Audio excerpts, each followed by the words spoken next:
बख्शिश दा सदका सतगुरु साहब जी दी पावन हजूरी अंदर रोजाना दी तरह सुंदर दीवान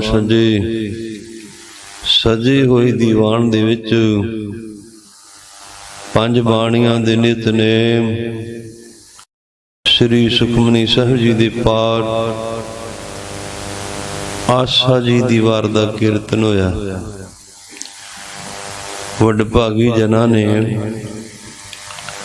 इस सुभागी समय का लाह प्राप्त किया, अपने आप को वडभागी बनाया। जिस तरह की पावन गुरबाणी के बचन हैं, वडभागी हर संगत पाव है, भागहीन भ्रम झोटा खाव है। वड्डिया भागां दी निशानी हुंदी है गुरु दे दर ते जा करके संगत करनी, संगत सुननी। ते सच्चे पातशाह ने जीवां दे मड्डे भागां दा सदका आपां नूं अमृत वेले जागना, इशनान नितनेम संगत करन अते सुनन दा सुभागा समा बख्शिश कीता।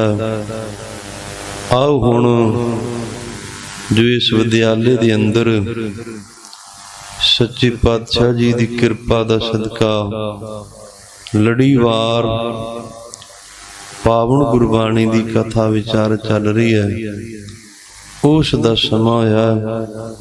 मान चित बिरती नूं एकागर करके सच्चे पातशाह जी के चरणों नाल जुड़ के सरवण करके होर भी लाहा प्राप्त करिए जी।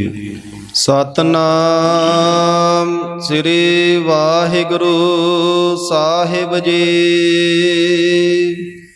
बहुता करम लिखिया ना जाए।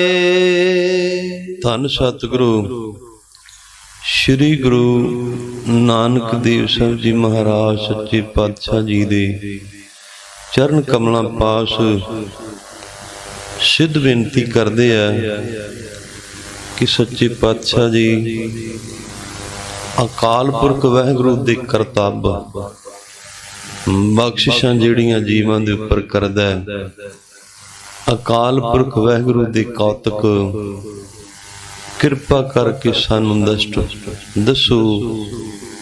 आप परमेश्वर स्वरूप हैं,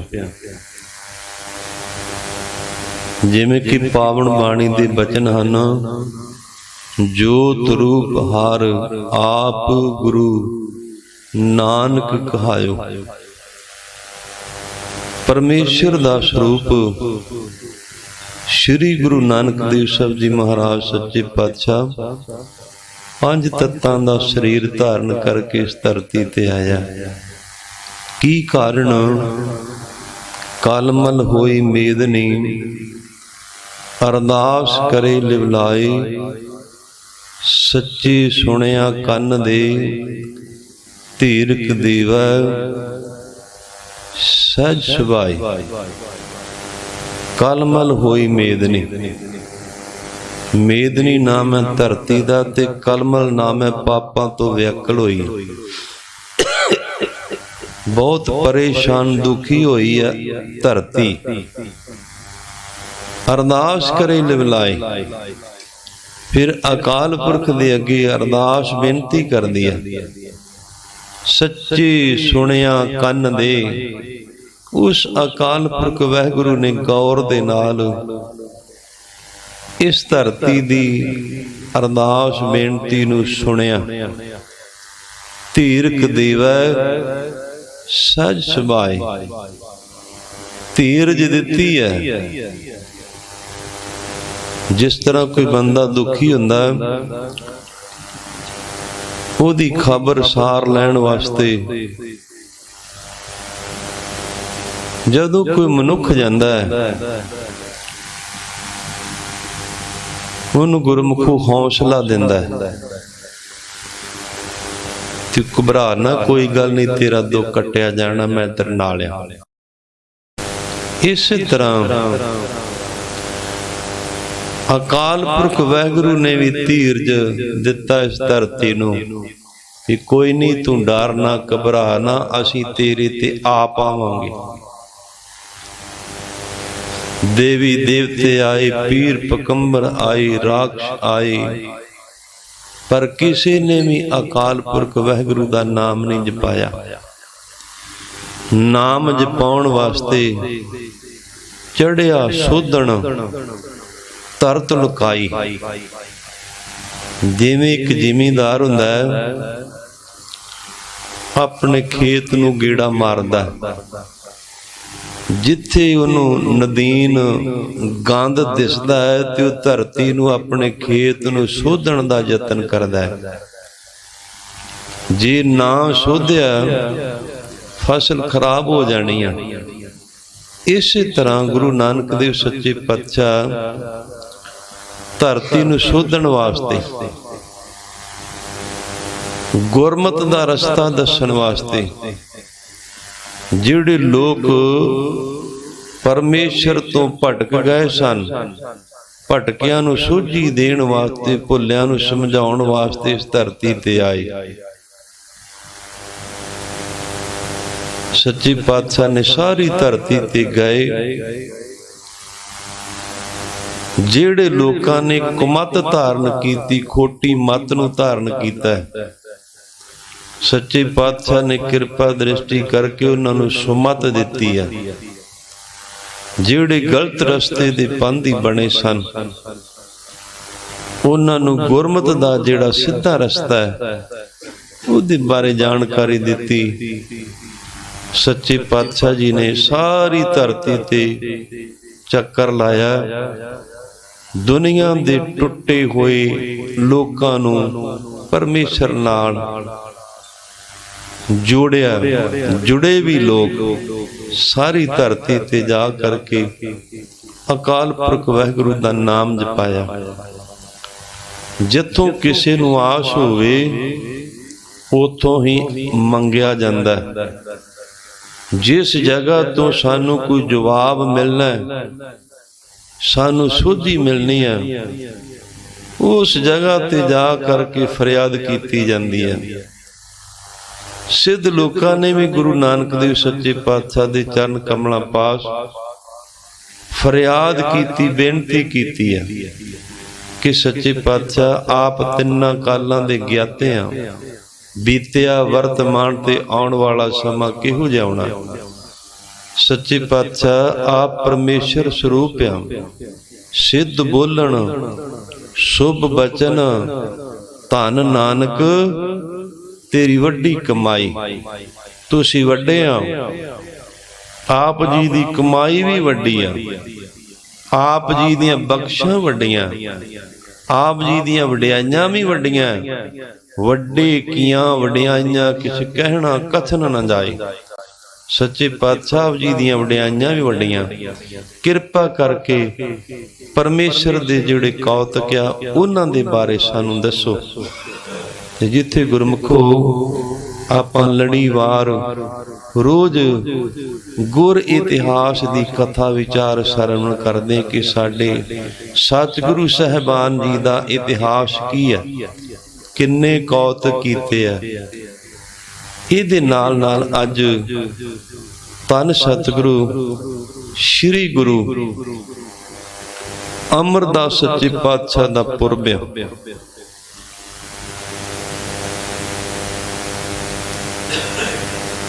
गुरु अमरदास सच्चे पातशाह श्री गुरु अंगद देव साहब जी महाराज सच्चे पातशाह की शरण विच आए।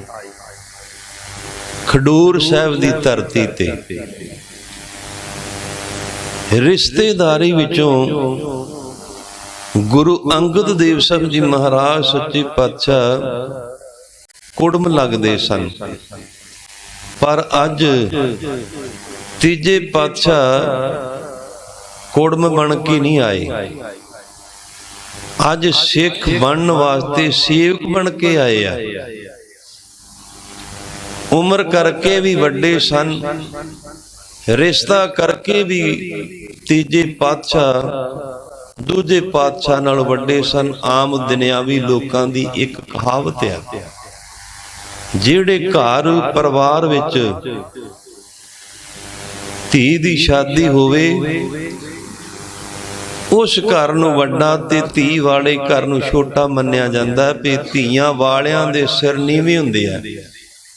ਇਹ ਦੁਨੀਆ ਦੇ ਲੋਕਾਂ ਦੀ ਸੋਚ ਆ, ਪਰ ਗੁਰਮਤ ਇਹਦੇ ਨਾਲ ਸਹਿਮਤ ਨਹੀਂ। ਇਹ ਦੁਨੀਆ ਦੀ ਇੱਕ ਰੀਤੀ ਆ। ਸੱਚੇ ਪਾਤਸ਼ਾਹ ਅੱਜ ਕੁੜਮ ਬਣ ਕੇ ਰਿਸ਼ਤੇਦਾਰ ਵੱਡਾ ਰਿਸ਼ਤਾ ਮਨ ਵਿੱਚ ਧਾਰਨ ਕਰਕੇ ਨਹੀਂ ਆਏ, ਅੱਜ ਕੁਛ ਲੈਣ ਵਾਸਤੇ ਆਏ ਆ। ਅੱਜ ਗੁਰੂ ਦੇ ਦਰ ਤੇ ਕੁਛ ਸਿੱਖਣ ਵਾਸਤੇ ਆਏ ਆ। ਗੁਰਮੁਖੋ ਲੈਣ ਵਾਸਤੇ ਆਪਾਂ ਵੀ ਆਉਣੇ ਆ, ਸਿੱਖਣ ਵਾਸਤੇ ਆਪਾਂ ਵੀ ਆਉਣੇ ਆ, ਪਰ ਆਪਾਂ ਲੈਣ ਵਾਸਤੇ ਕੀ ਆਉਣੇ? ਦੁਨਿਆਵੀ ਦਾਤਾਂ। ਸਿੱਖਣ ਵਾਸਤੇ ਕੀ ਆਉਣੇ ਆ? ਕਥਾ ਸਿੱਖਾਂਗੇ, ਬਾਣੀ ਸਿੱਖਾਂਗੇ, ਕੀਰਤਨ ਸਿੱਖਾਂਗੇ, ਬਾਹਰਲੇ ਦੇਸ਼ਾਂ ਵਿੱਚ ਜਾਵਾਂਗੇ, 4 ਪੈਸੇ ਕਮਾਵਾਂਗੇ। ਸਾਡੀ ਸੋਚ ਇੱਥੇ ਖੜੀ ਆ। ਪੈਸਾ ਕਮਾਉਣ ਵਾਸਤੇ ਅਸੀਂ ਗੁਣ ਸਿੱਖਦੇ, ਇਹ ਨਹੀਂ ਵੀ ਗੁਣ ਸਿੱਖਣਾ ਨਹੀਂ, ਸਿੱਖਣਾ ਹੈ, ਪਰ ਇਹਨੂੰ ਪ੍ਰਚਾਰਨਾ ਹੈ। ਸਾਡੇ ਗੁਰੂ ਦਾ ਇਤਿਹਾਸ ਕੀ, ਸਾਡੇ ਗੁਰੂ ਦੀ ਬਾਣੀ ਸਾਨੂੰ ਕਹਿੰਦੀ ਕੀ ਹੈ? ਪੈਸਾ ਕਮਾਉਣ ਵਾਸਤੇ ਗੁਣ ਸਿੱਖਿਆ ਜਾਂਦਾ ਹੈ, ਸੁੱਖ ਲਵਾਂਗੇ, ਪਰਿਵਾਰ ਚੰਗੇ ਤਰੀਕੇ ਨਾਲ ਪਾਲਾਂਗੇ। ਗੁਰਮੁਖੋ ਇਸ ਤਰ੍ਹਾਂ ਨਹੀਂ। ਪੈਸੇ ਤੇ ਪਦਾਰਥਾਂ ਦੇ ਸੰਬੰਧ ਵਿੱਚ ਸੱਚੇ ਪਾਤਸ਼ਾਹ ਦੀ ਪਾਵਨ ਗੁਰਬਾਣੀ ਦੇ ਬੰਟਨ ਹਨ। ਸੰਪੈ ਕਉ ਈਸਰ ਧਿਆਈਐ, ਸੰਪੈ ਪੁਰਬ ਲਿਖੇ ਕੀ ਪਾਈਐ। ਜਿਨੇ ਗੁਰਮੁਖਾ ਤੇਰੇ ਮਾਥੇ ਦੇ ਉੱਪਰ ਲੇਖ ਲਿਖਿਆ, ਜੋ ਦੁੱਖ ਸੁੱਖ ਲਿਖਿਆ ਉਹੀ ਮਿਲਣਾ, ਨਾ ਉਦੋਂ ਵੱਧ ਮਿਲਣਾ ਤੇ ਨਾ ਘੱਟ ਮਿਲਣਾ। ਸੱਚੇ ਪਾਤਸ਼ਾਹ ਗੁਰੂ ਦੇ ਦਰ ਤੇ ਆਏ, ਸਿੱਖ ਬਣ ਕੇ ਆਏ। ਸਿੱਖ ਦਾ ਅਰਥ ਕੀ ਆ? ਸਿੱਖਣ ਵਾਲਾ, ਸਿੱਖਿਆ ਲੈਣ ਵਾਲਾ। ਸਿੱਖ ਸਿੱਖ ਹੀ ਹੁੰਦਾ, ਗੁਰੂ ਗੁਰੂ ਹੁੰਦਾ। ਸਿੱਖ ਸਾਰੀ ਉਮਰ ਆਪਣੇ ਗੁਰੂ ਦੇ ਦਰ ਤੇ ਆਉਂਦਾ, ਕੀ ਲੈਣ ਵਾਸਤੇ? ਸਿੱਖਿਆ ਲੈਣ ਵਾਸਤੇ। ਸੱਚੇ ਪਾਤਸ਼ਾਹ ਮੈਨੂੰ ਸਿੱਖਿਆ ਦਿਓ, ਗੁਰਮਤ ਦੀ ਸੋਝੀ। ਤੇ ਜੇਕਰ ਗੁਰਮਤ ਨਹੀਂ, ਭਾਵੇਂ 100 ਸਾਲ ਦਾ ਬਜ਼ੁਰਗ ਵੀ ਆ, ਗੁਰਮੁਖੋ ਅਣਜਾਣਿਆ। ਪਾਵਨ ਗੁਰਬਾਣੀ ਦੇ ਬਚਨ ਹਨ, ਗੁਰ ਕੀ ਮਤ ਤੂੰ ਲਿਹ ਆਨੇ, ਭਗਤ ਬਿਨਾ ਬਹੁ ਡੂਬੇ ਸਿਆਣੇ। ਅਣਜਾਣ ਅਣਪੱਗ ਤੁਛ ਬੁੱਧੀ ਵਾਲੇ ਜੀਵ, ਗੁਰੂ ਦੀ ਮਤ ਨੂੰ ਮਤ ਕੀ ਹੈ? ਸਿੱਖਿਆ ਸਿਧਾਂਤ, ਗੁਣ ਸਿੱਖ ਗੁਰੂ ਦੇ ਕੋਲੋਂ। ਅੱਜ ਕੱਲ ਦਾ ਪੜ੍ਹਿਆ ਲਿਖਿਆ ਵਿਦਵਾਨ ਆਪਣੇ ਆਪ ਨੂੰ ਸਿੱਧ ਕਰਨ ਵਾਲਾ ਗੁਰੂ ਦੀ ਮੱਤ ਲੈਂਦਾ ਨਹੀਂ, ਗੁਰੂ ਨੂੰ ਮੱਤ ਦਿੰਦਾ ਹੈ ਕਿ ਗੁਰੂ ਨੂੰ ਐ ਨਹੀਂ ਸੀ ਕਰਨਾ ਚਾਹੀਦਾ, ਐ ਨਹੀਂ ਸੀ ਕਰਨਾ ਚਾਹੀਦਾ, ਮੈਂ ਸਿਆਣਾ, ਮੈਂ ਪ੍ਰਚਾਰਕ ਆ। ਗੁਰਮੁਖੋ, ਗੁਰੂ ਵੱਡਾ ਹੁੰਦਾ, ਸਿੱਖ ਛੋਟਾ ਹੁੰਦਾ। ਆਪਾਂ ਗੁਰੂ ਨੂੰ ਸਮਝਾਈਏ ਨਾ, ਆਪਾਂ ਗੁਰੂ ਤੋਂ ਸਮਝੀਏ, ਗੁਰੂ ਨੂੰ ਸਿੱਖਿਆ ਦੇਈਏ ਨਾ, ਗੁਰੂ ਤੋਂ ਸਿੱਖਿਆ ਲਈਏ। ਜਿਨ੍ਹਾਂ ਨੇ ਸਮਝਾਉਣ ਦਾ ਯਤਨ ਕੀਤਾ ਗੁਰਮੁਖੋ ਦੁਨੀਆ ਤੋਂ ਮਿਟ ਗਏ, ਉਹਨਾਂ ਦੀ ਹੋਂਦ ਮਿਟ ਗਈ, ਮਿੱਟੀ ਵਿੱਚ ਮਿਲ ਗਏ। ਜਿਨ੍ਹਾਂ ਨੇ ਗੁਰੂ ਨੂੰ ਸਮਝਾਉਣ ਦਾ ਯਤਨ ਕੀਤਾ, ਗੁਰੂ ਦੇ ਅੱਗੇ ਹੱਥ ਜੋੜਨੇ, ਮਨ ਨੀਵਾਂ ਰੱਖਣਾ ਕਿ ਸੱਚੇ ਪਾਤਸ਼ਾਹ ਮੈਂ ਨਹੀਂ, ਸਭ ਕੁਛ ਆਪ ਹੀ ਆ। ਤੇ ਸੱਚੇ ਪਾਤਸ਼ਾਹ ਜੀ ਨੇ ਤਨਦੇਹੀ ਦੇ ਨਾਲ ਲਗਾਤਾਰ 12 ਸਾਲ ਬਿਆਸ ਦਰਿਆ ਵਿੱਚੋਂ ਜਲ ਢੋਣ ਦੀ, ਲਿਆਉਣ ਦੀ ਸੇਵਾ ਕੀਤੀ ਆ। 3 ਕੋਹ ਆਪਣੇ ਗੁਰੂ ਵੱਲ ਪਿੱਠ ਨਹੀਂ ਕਰਦੇ, 3 ਕੋਹ ਦਾ ਸਫ਼ਰ ਸੱਚੇ ਪਾਤਸ਼ਾਹ ਪੁੱਠੇ ਪੈਰੀ ਜਾਂਦੇ ਆ। ਅੱਜ ਆਪਾਂ ਕੀ ਦੇਖਦੇ ਆ? ਗੁਰੂ ਦੇ ਦਰ ਤੇ ਕੁਰਸੀਆਂ ਢਾ ਕੇ ਬੈਠਦੇ ਆ, ਗੁਰੂ ਦੇ ਲੰਗਰਾਂ ਵਿੱਚ ਮੇਜ਼ ਤੇ ਕੁਰਸੀਆਂ ਤੇ ਪ੍ਰਸ਼ਾਦਾ ਛਕਦੇ ਆ। ਇਹ ਸੀ ਗੁਰੂ ਦੇ ਉੱਪਰ ਭਾਵਨਾ ਕਿ 3 ਕੋਹ ਪੁੱਠੇ ਪੈਰੀ ਜਾਣਾ, ਗੁਰੂ ਵੱਲ ਪਿੱਠ ਨਹੀਂ ਕਰਨੀ। 3 ਕੋਹ ਤੇ ਜਾ ਕਰਕੇ ਸੀਸ ਝੁਕਾਉਣਾ, ਅੱਗੇ ਫਿਰ ਸਿੱਧੇ ਮੂੰਹ ਪਾਣੀ ਦੀ ਲੈ ਕਰਕੇ ਤੁਰਨਾ। ਫਿਰ ਗੁਰਮਖੋ ਗਾਗਰ ਜਲ ਦੀ ਭਰ ਕੇ ਲਿਆਉਣੀ, ਆਪਣੇ ਗੁਰਦੇਵ ਪਾਤਸ਼ਾਹ ਦਾ ਇਸ਼ਨਾਨ ਕਰਾਉਣਾ। ਇਸ਼ਨਾਨ ਕਰਕੇ ਖੁਸ਼ੀਆਂ ਲੈਣੀਆਂ। ਫਿਰ ਦਿਨ ਦਾ ਸਮਾਂ, ਸਰੀਰ ਬਜ਼ੁਰਗ ਸੀ, ਇੱਕ ਕੰਧ ਦੇ ਵਿੱਚ ਕਿੱਲੀ ਗੱਡੀ ਆ, ਕਿੱਲੀ ਨੂੰ ਹੱਥ ਵਿੱਚ ਫੜਨਾ, ਹੱਥ ਫੜ ਕਰਕੇ ਆਸਰਾ ਲੈ ਕਰਕੇ ਸਾਰਾ ਦਿਨ ਬਾਣੀ ਪੜ੍ਹਨੀ, ਨਾਮ ਜਪਣਾ, ਸੌਣਾ ਨਹੀਂ। ਤੇ ਸੱਚੇ ਪਾਤਸ਼ਾਹ ਦਾ ਜਦੋਂ ਸੇਵਾ ਕਰਦਿਆਂ ਕਰਦਿਆਂ 1 ਸਾਲ ਦਾ ਸਮਾਂ ਬੀਤ ਜਾਣਾ। ਧੰਨ ਸਤਿਗੁਰੂ ਸ੍ਰੀ ਗੁਰੂ ਅੰਗਦ ਦੇਵ ਸਾਹਿਬ ਜੀ ਮਹਾਰਾਜ ਸੱਚੇ ਪਾਤਸ਼ਾਹ ਖੁਸ਼ ਹੋ ਕਰਕੇ ਇੱਕ ਸਰੋਪਾ ਦਿੰਦੇ ਸਨ।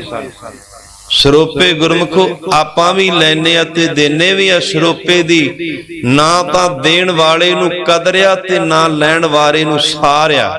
ਤੇ ਸਰੋਪਾ ਦੇਣਾ ਕਿਹਨੂੰ ਆ? ਅੱਜ ਕੱਲ ਜਦੋਂ ਕਾਲੀ ਪਾਰਟੀ ਬਾਦਲ ਪਾਰਟੀ ਨੂੰ ਛੱਡ ਕਰਕੇ ਕਾਂਗਰਸ ਵਿੱਚ ਆਉਂਦੇ ਆ ਤੇ ਉਹ ਸਰੋਪੇ ਦਿੰਦੇ ਆ। ਜਦੋਂ ਕਾਂਗਰਸ ਪਾਰਟੀ ਨੂੰ ਛੱਡ ਕਰਕੇ ਬਾਦਲ ਪਾਰਟੀ ਵਿੱਚ ਜਾ ਕੇ ਰਲਦੇ ਆ ਤੇ ਉਹ ਵੀ ਸਰੋਪੇ ਦਿੰਦੇ ਆ। ਸਰੋਪਾ ਲੈਣ ਵਾਲਾ ਵੀ ਨਗੁਰਾ, ਸਰੋਪਾ ਦੇਣ ਵਾਲਾ ਵੀ ਸੁਆਰਥੀ ਤੇ ਲਾਲਚੀ ਆ। ਸਰੋਪਾ ਪਾਇਆ ਗਲ ਵਿੱਚ, ਉਹਨਾਂ ਜਿਹੜੀ ਪਤਾ ਬਾਅਦ ਵਿੱਚ ਪਤਾ ਨਹੀਂ ਵੀ ਸਰੋਪਾ ਗਿਆ ਕਿੱਥੇ ਆ। ਗੁਰਮੁਖੋ ਸਾਲ ਬਾਅਦ ਧੰਨ ਸਤਿਗੁਰੂ ਸ੍ਰੀ ਗੁਰੂ ਅੰਗਦ ਦੇਵ ਸਾਹਿਬ ਜੀ ਮਹਾਰਾਜ ਸੱਚੇ ਪਾਤਸ਼ਾਹ ਜੀ ਨੇ ਤੀਜੇ ਪਾਤਸ਼ਾਹ ਨੂੰ 1-2 ਗਜ ਖੱਦਰ ਦਾ ਸਰੋਪਾ ਦੇਣਾ। ਤੇ ਗੁਰੂ ਕੀ ਬਖਸ਼ਿਸ਼, ਗੁਰੂ ਕੀ ਕਿਰਪਾ ਜਾਣ ਕਰਕੇ ਆਪਣੇ ਸੀਸ ਤੇ ਸਜਾ ਲੈਣਾ, ਉਹਨੂੰ ਥੱਲੇ ਨਹੀਂ ਲਾਉਣਾ। ਇਹ ਨਹੀਂ ਵੀ ਉਹ ਕੇਸੀ ਇਸ਼ਨਾਨ ਨਹੀਂ ਸੀ ਕਰਦੇ, ਕਰਦੇ ਸਨ, ਕੰਘਾ ਵੀ ਕਰਦੇ ਸਨ ਤੇ ਕੇਸੀ ਇਸ਼ਨਾਨ ਵੀ ਕਰਦੇ ਸਨ। ਪਰ ਇਸ਼ਨਾਨ ਕਰਨ ਤੋਂ ਬਾਅਦ ਉਹ ਸਰੂਪਾ ਗੁਰੂ ਦੀ ਬਖਸ਼ਿਸ਼ ਆਪਣੇ ਸੀਸ ਦੇ ਉੱਪਰ ਸਜਾ ਲੈਣਾ। ਜਿਹੜਾ ਦੂਜੇ ਸਾਲ ਬਾਅਦ ਮਿਲਣਾ ਉਹ ਵੀ ਪੁਰਾਣਾ ਲਾਉਣਾ ਨਹੀਂ। ਆਪਾਂ ਤੇ ਸੁੱਟਣ ਦਾ ਖਿਆਲ ਕਰਦੇ ਆਂ ਕਿ ਆ ਜਿਹੜਾ ਮੈਂ ਚੋਲਾ ਪਾਇਆ ਪਿਛਲੀਆਂ ਗਰਮੀਆਂ ਦਾ ਹੁਣ ਪਾਉਣ ਵਾਲਾ ਨਹੀਂ, ਪੁਰਾਣਾ ਹੋ ਗਿਆ। ਪਾਟਾ ਭਾਵੇਂ ਪੁਰਾਣਾ ਨਾ ਹੋਵੇ, ਆਪਾਂ ਸੁੱਟਣ ਦਾ ਯਤਨ ਕਰਦੇ ਆਂ। ਗੁਰਮੁਖੋ ਜਿਹੜੇ ਗੁਰੂ ਦੇ ਪਿਆਰੇ ਹੁੰਦੇ ਆ, ਗੁਰੂ ਦੀ ਦਾਤ ਨੂੰ ਸੰਭਾਲਣ ਦਾ ਯਤਨ ਕਰਦੇ ਆ। ਉਹ ਪੁਰਾਣਾ ਸਰੂਪਾ ਲਾਉਣਾ ਨਹੀਂ, ਸੁੱਟਣਾ ਨਹੀਂ। ਤੇ ਸੱਚੇ ਪਾਤਸ਼ਾਹ ਨੇ ਲਗਾਤਾਰ 12 ਸਾਲ ਸੇਵਾ ਕੀਤੀ ਗੁਰੂ ਦੇ ਦਰ ਤੇ ਆ ਕੇ, ਜਲ ਢੋਣ ਦੀ, ਬਚਨ ਮੰਨਣ ਦੀ। ਬਚਨ ਮੰਨ ਕਰਕੇ ਸੇਵਾ ਕੀਤੀ।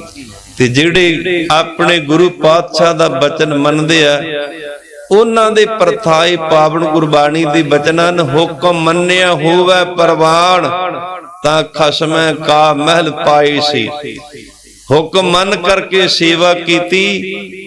ਉਹਨਾਂ ਦੀ ਸੇਵਾ ਗੁਰੂ ਨਾਨਕ ਦੇਵ ਸੱਚੇ ਪਾਤਸ਼ਾਹ ਦੇ ਦਰ ਤੇ ਪ੍ਰਵਾਨ ਹੋ ਗਈ।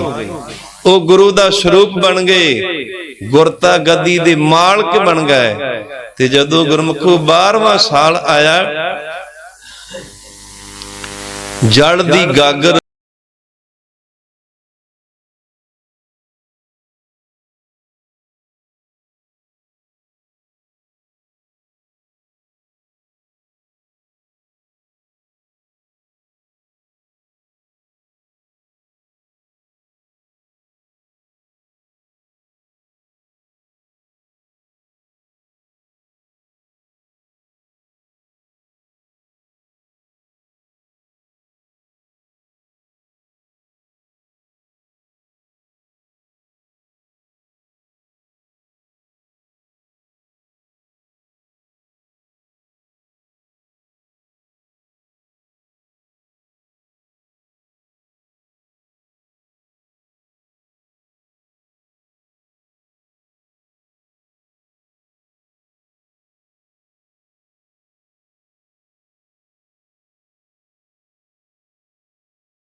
ਵੇਖਿਆ, ਜਲਾਹੇ ਦੇ ਘਰ ਵਾਲੀ ਨੇ ਪੁੱਠਾ ਨਾਂ ਲਿਆ। ਧੰਨ ਸਤਿਗੁਰੂ ਸ੍ਰੀ ਗੁਰੂ ਅਮਰਦਾਸ ਸੱਚੇ ਪਾਤਸ਼ਾਹ ਦਾ ਇਹ ਨਥਾਵਾਂ ਹੈ, ਜਿਹੜਾ ਦਿਨ ਰਾਤ ਕੁੜਮਾਂ ਦੇ ਬੂਹੇ ਤੇ ਰਹਿੰਦਾ ਹੈ, ਆਪਣੀ ਰਿਸ਼ਤੇਦਾਰੀ ਦੀ ਲਾਜ ਨੂੰ ਛੱਡ ਕਰਕੇ ਤੇ ਕੁੜਮਾਂ ਦੇ ਬੂਹੇ ਤੇ ਆ ਕਰਕੇ ਪ੍ਰਸ਼ਾਦਾ ਛਕਦਾ ਹੈ, ਸੇਵਾ ਕਰਦਾ ਹੈ। ਇਹਨੂੰ ਕੋ ਥਾਂ ਨਹੀਂ ਮਿਲਦਾ, ਇਹ ਅਮਰੂ ਨਥਾਵਾਂ ਹੋਣਾ ਹੈ। ਤੇ ਸੱਚੇ ਪਾਤਸ਼ਾਹ ਨੇ ਜਦੋਂ ਨਥਾਵੇਂ ਵਾਲੇ ਕੌੜੇ ਇਹ ਫਿੱਕੇ ਬੋਲ ਆਪਣੇ ਕੰਨਾਂ ਦੇ ਨਾਲ ਸੁਣੇ ਤੇ ਅੱਗੋਂ ਜਵਾਬ ਦਿੱਤਾ, ਚੱਲੀਏ ਮੈਂ ਗੁਰਤਾ ਗੱਦੀ ਦਾ ਮਾਲਕ ਬਣਿਆ, ਹੁਣ ਸ਼੍ਰੀ ਗੋਂਦਵਾਲ ਸਾਹਿਬ ਨੂੰ ਜਾ ਕਰਕੇ ਵਸਾਉਣਾ ਕਰੋ। ਇੱਕ ਵਾਰ ਰਸਤੇ ਵਿੱਚ ਜਾਂਦਿਆਂ ਦੂਜੇ ਪਾਤਸ਼ਾਹ ਨੇ ਤੀਜੇ ਪਾਤਸ਼ਾਹ ਦਾ ਹੱਥ ਆਪਣੇ ਹੱਥ ਵਿੱਚ ਪਕੜਿਆ ਤੇ ਤੁਰੇ ਜਾਂਦੇ ਆ, ਪਰ ਇੱਕ ਹੱਥ ਜਿਹੜਾ ਸੀ ਨਾ ਦੂਜਾ ਉਹ ਗੁਰੂ ਤੋਂ ਅੱਗੇ ਲੰਘ ਗਿਆ।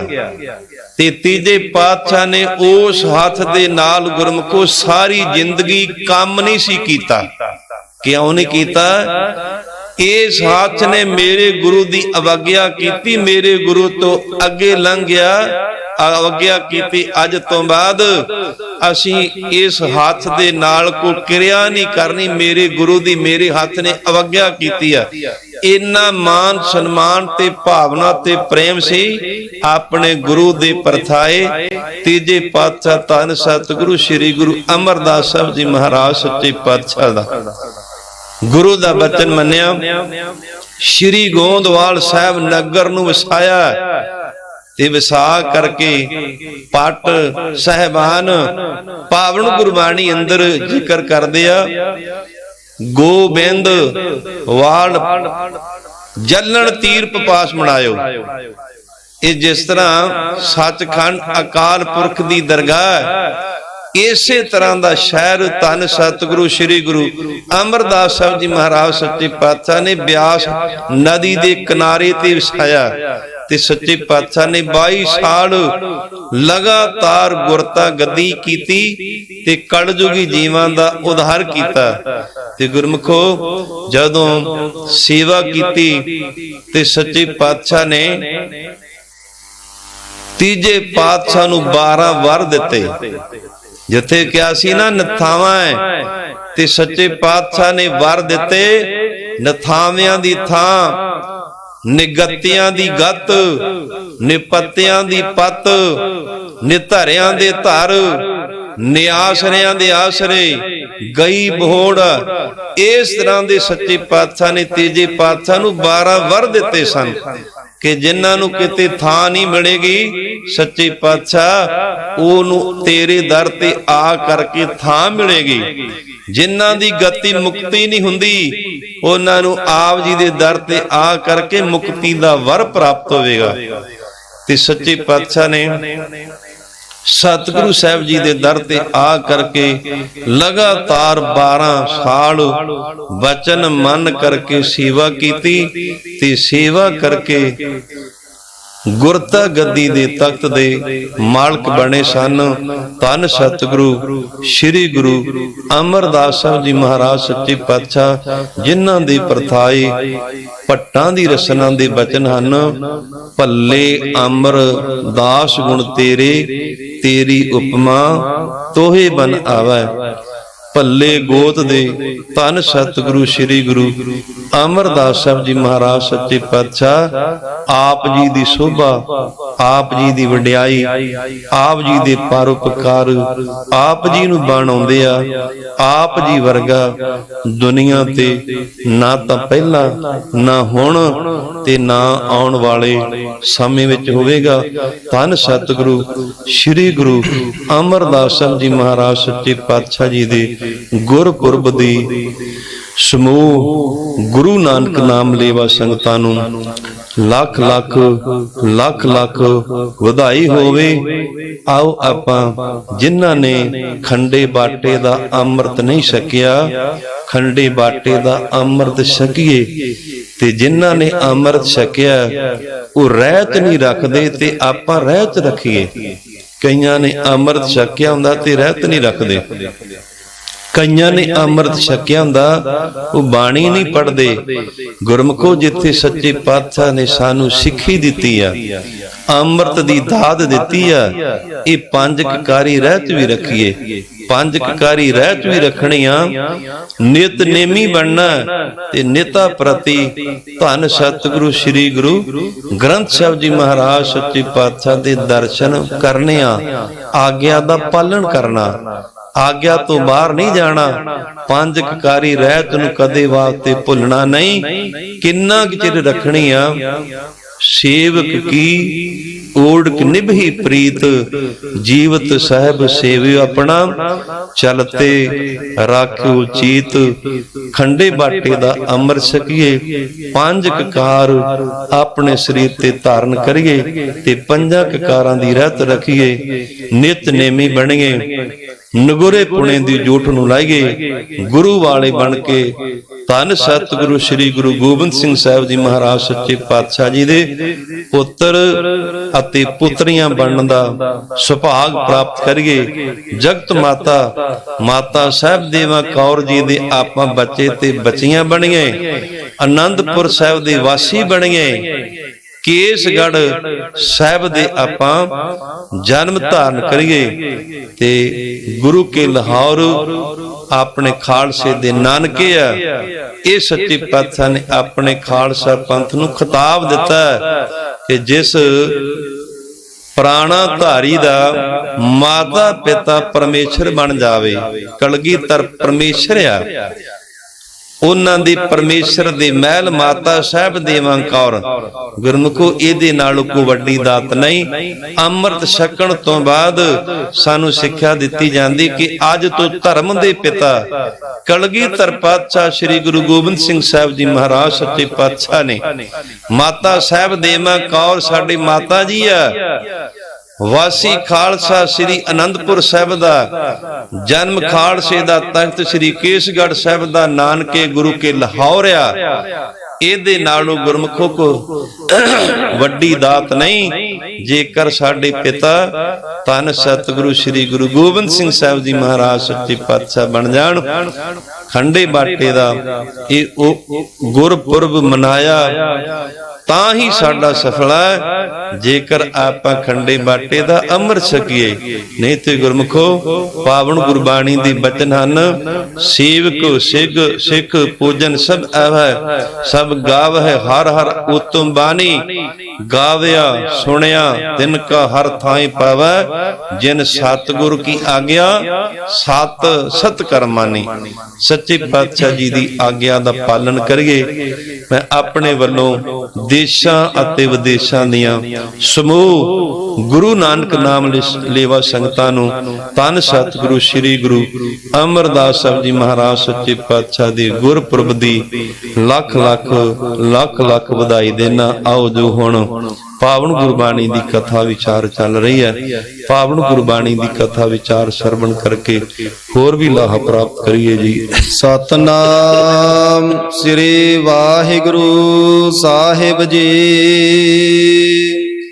ਬਹੁਤਾ ਕਰਮ ਲਿਖਿਆ ਨਾ ਜਾਏ। ਸਿੱਧਾਂ ਨੇ ਬੇਨਤੀ ਕੀਤੀ ਕਿ ਸੱਚੇ ਪਾਤਸ਼ਾਹ ਪਰਮੇਸ਼ਰ ਦੇ ਕੌਤਕ ਕਰਤੱਵ ਉਹਨਾਂ ਦੀਆਂ ਬਖਸ਼ਾਂ ਸਾਨੂੰ ਕਿਰਪਾ ਕਰਕੇ ਦੱਸੋ। ਤੇ ਸੱਚੇ ਪਾਤਸ਼ਾਹ ਸਿੱਧਾਂ ਦੀ ਬੇਨਤੀ ਨੂੰ ਸੁਣ ਕਰਕੇ ਸਰਬੱਤ ਦੇ ਭਲੇ ਵਾਸਤੇ ਸਮੁੱਚੀ ਲਕਾਈ ਉੱਪਰ ਪਰਉਪਕਾਰ ਕਰਦੇ ਆ ਕਿ ਬਹੁਤਾ ਕਰਮ ਨਾਮਿਆ ਕਰਤੱਵਾਂ ਦਾ ਕੌਤਕਾਂ ਦਾ, ਉਹਦੇ ਕਰਤੱਵ ਕੌਤਕ ਸਿੱਧ ਲੋਕੋ ਬਹੁਤ ਆ, ਬੇਅੰਤ ਆ। ਤੇ ਕਰਤੱਵ ਨਾਮ ਹੈ ਬਖਸ਼ਾਂ ਦਾ। ਕਿੰਨਿਆਂ ਕੁ ਦੇ ਉੱਪਰ ਪਹਿਲਾਂ ਬਖਸ਼ਾਂ ਕੀਤੀਆਂ, ਕਿੰਨੇ ਕੁ ਜੀਵਾਂ ਦੇ ਉੱਪਰ ਹੁਣ ਉਹ ਬਖਸ਼ਾਂ ਕਰਦਾ, ਕਿੰਨੇ ਕੁ ਜੀਵਾਂ ਦੇ ਉੱਪਰ ਇਹਦਾ ਕੋਈ ਅੰਦਾਜ਼ਾ ਨਹੀਂ ਲਾ ਸਕਦਾ। ਉਹਦੇ ਕੌਤਕਾਂ ਦਾ ਵੀ ਕੋਈ ਅੰਤ ਨਹੀਂ ਪਾ ਸਕਦਾ ਕਿ ਕਿਵੇਂ ਅਕਾਲ ਪੁਰਖ ਵਾਹਿਗੁਰੂ ਨੇ ਸ੍ਰਿਸ਼ਟੀ ਸਾਜੀ ਹੈ, ਕਿਵੇਂ ਪਾਲਣ ਕੀਤਾ, ਕਿਵੇਂ ਸ੍ਰਿਸ਼ਟੀ ਦੀ ਉਲੈਤਾ ਕਰਦਾ, ਇਹਨਾਂ ਕੌਤਕਾਂ ਨੂੰ, ਗੁੱਝੇ ਭੇਦਾਂ ਨੂੰ ਕੋਈ ਨਹੀਂ ਜਾਣਦਾ। ਤੇ ਫਿਰ ਕਿੰਨੇ ਕੁ ਜੀਵਾਂ ਦੇ ਉੱਪਰ ਕਿਸ ਕਿਸ ਤਰ੍ਹਾਂ ਦੀ ਬਖਸ਼ਿਸ਼ ਕੀਤੀ ਆ, ਇਹਦੇ ਬਾਰੇ ਵੀ ਕੋਈ ਨਹੀਂ ਜਾਣ ਸਕਦਾ। ਬਹੁਤਾ ਕਰਮ ਲਿਖਿਆ ਨਾ ਜਾਏ, ਉਹਦੇ ਕਰਤੱਵ ਸਿੱਧ ਲੋਕੋ, ਉਹਦੇ ਕੌਤਕ ਉਹ ਵੀ ਨਹੀਂ ਲਿਖੇ ਜਾ ਸਕਦੇ। ਜਿਹੜਾ ਜੀਵਾਂ ਨੂੰ ਪੈਦਾ ਕਰਕੇ ਬਖਸ਼ਾਂ ਕਰਦਾ, ਇਹ ਵੀ ਨਹੀਂ ਲਿਖੇ ਸਕਦੇ। ਅਨੇਕਾਂ ਥਾਵਾਂ ਤੇ, ਅਣਗਿਣਤ ਥਾਵਾਂ ਤੇ ਧੰਨ ਸਤਿਗੁਰੂ ਸ੍ਰੀ ਗੁਰੂ ਗ੍ਰੰਥ ਸਾਹਿਬ ਜੀ ਮਹਾਰਾਜ ਸੱਚੇ ਪਾਤਸ਼ਾਹ ਦਾ ਦਾਰਿਆ ਗੁਰੂ ਘਰ ਆ। ਅਰਬਾਂ ਖਰਬਾਂ ਦੀ ਗਿਣਤੀ ਵਿੱਚ ਰੋਜ਼ ਸ਼ਰਧਾਲੂ ਲੋਕ ਆਉਂਦੇ ਆ। ਕਿਸੇ ਨੂੰ ਕੋਈ ਦਾਤ, ਕੋਈ ਕਿਸੇ ਨੂੰ ਕੋਈ ਦਾਤ ਦਿੰਦਾ, ਲਿਖ ਕੇ ਕੋਈ ਅੰਤ ਪਾ ਸਕਦਾ, ਇਹ ਬੇਸ਼ੁਮਾਰ ਆ। ਗੁਰੂ ਨਾਨਕ ਦੇਵ ਸੱਚੇ ਪਾਤਸ਼ਾਹ ਦਾ ਘਰ ਬੇਅੰਤ ਹੈ। ਸਿੱਧ ਲੋਕੋ, ਅਕਾਲ ਪੁਰਖ ਵਾਹਿਗੁਰੂ ਦੇ ਕਰਤੱਵ ਕੌਤਕ, ਉਹਦੀਆਂ ਦਾਤਾਂ, ਉਹਦੀਆਂ ਬਖਸ਼ਾਂ ਦਾ ਕੋਈ ਲਿਖ ਕਰਕੇ ਅੰਤ ਨਹੀਂ ਪਾ ਸਕਦਾ ਹੈ। ਵੱਡਾ ਦਾਤਾ ਤਿਲ ਨਾ ਤਮਾਏ, ਉਹ ਸਭ ਤੋਂ ਵੱਡਾ। ਗਿਆਨ ਧਿਆਨ ਕਿਸ ਕਰਮ ਨਾ ਜਾਣਾ, ਸਾਰ ਨਾ ਜਾਣਾ ਤੇਰੀ, ਸਭ ਤੇ ਵੱਡਾ ਸਤਿਗੁਰੂ ਨਾਨਕ ਜਿਨ ਕਲ ਰਾਖੀ ਮੇਰੀ। ਗੁਰੂ ਨਾਨਕ ਦੇਵ ਸੱਚੇ ਪਾਤਸ਼ਾਹ ਪਰਮੇਸ਼ਰ ਸਾਰਿਆਂ ਦੇ ਨਾਲੋਂ ਵੱਡਾ ਹੈ। ਤੂੰ ਦਾਤਾ ਵੀ ਹੈ, ਦੱਦਾ ਦਾਤਾ ਏਕ ਹੈ, ਸਭ ਕੋ ਦੇਵਨਹਾਰ, ਦੇਂਦੇ ਟੋਟ ਨ ਆਵਈ, ਅਗਣਤ ਭਰੇ ਭੰਡਾਰ। ਰਾਜਿਆਂ ਦੇ ਭੰਡਾਰੇ ਖਾਲੀ ਹੋ ਜਾਂਦੇ ਆ, ਸ਼ਾਹੂਕਾਰਾਂ ਦੇ ਭੰਡਾਰੇ ਖਾਲੀ ਹੋ ਜਾਂਦੇ ਆ। ਜਿਹੜੇ ਚੱਕਰਵਰਤੀ ਬਾਦਸ਼ਾਹ ਹੁੰਦੇ ਆ, ਉਹਨਾਂ ਦੇ ਭੰਡਾਰੇ ਖਾਲੀ ਹੋ ਜਾਂਦੇ ਆ, ਪਰ ਅਕਾਲ ਪੁਰਖ ਵਾਹਿਗੁਰੂ ਦਾ ਭੰਡਾਰਾ ਇਹ ਗੁਰਮੁਖੋ ਕਦੇ ਵਾਸਤੇ ਖਾਲੀ ਨਹੀਂ ਹੁੰਦਾ। ਖਾਬ ਹੈ, ਖਰਚਾ ਹੈ, ਰਲ ਮਿਲ ਭਾਈ, ਟੋਟ ਨ ਆਵੈ ਵਧਦੋ ਜਾਈ।